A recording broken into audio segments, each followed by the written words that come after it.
What if I told you the easiest, softest, warmest, most delicious tortillas only take 5 ingredients and you can make them anytime, even when your power goes out? No store, no fridge, and no excuses.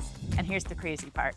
You're not stocking food, you're stocking ingredients, because ingredients turn anything into everything. And these soft homemade tortillas will blow your mind. By the way, I'm MJ, your refrigerator eliminator, and I'm gonna show you how to turn the most basic pantry ingredients into straight up tortilla magic. Today, we're making homemade tortillas from scratch, from the pantry, from stuff you already have sitting in your cabinet. And once you do this, you'll never be able to look at a bag of flour the same way. Here's all you need: flour, salt, baking powder, olive oil, and warm water. That's it. No yeast, no fridge, no complicated steps. So let's make the dough. We're gonna start with 1.5 cups of flour, a half a teaspoon of salt, half a teaspoon of baking powder, and mix that all up. Next, we're gonna add 1/6 cup of olive oil and about 1/2 cup of warm water. Mix until it forms a soft, shaggy dough, then knead it for another 2 to 3 minutes. Nothing fancy, just bring it all together.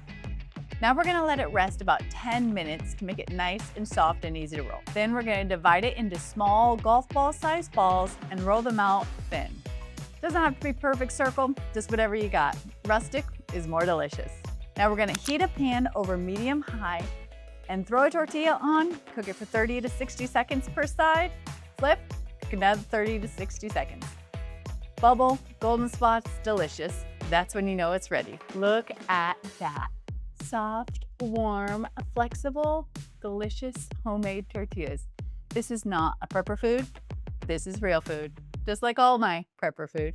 Delicious for any day of the week. And here's why this matters. Flour, oil, salt, all just sit in your pantry for months. So whether it's a normal Tuesday or everything shuts down, you can still make delicious tortillas, bread, rolls, even English muffins. We're not stocking meals, we're stocking freedom. Follow me and head to loadedpotato.org and I'll show you how to turn simple ingredients into meals that work anytime. loadedpotato.org. Till next time.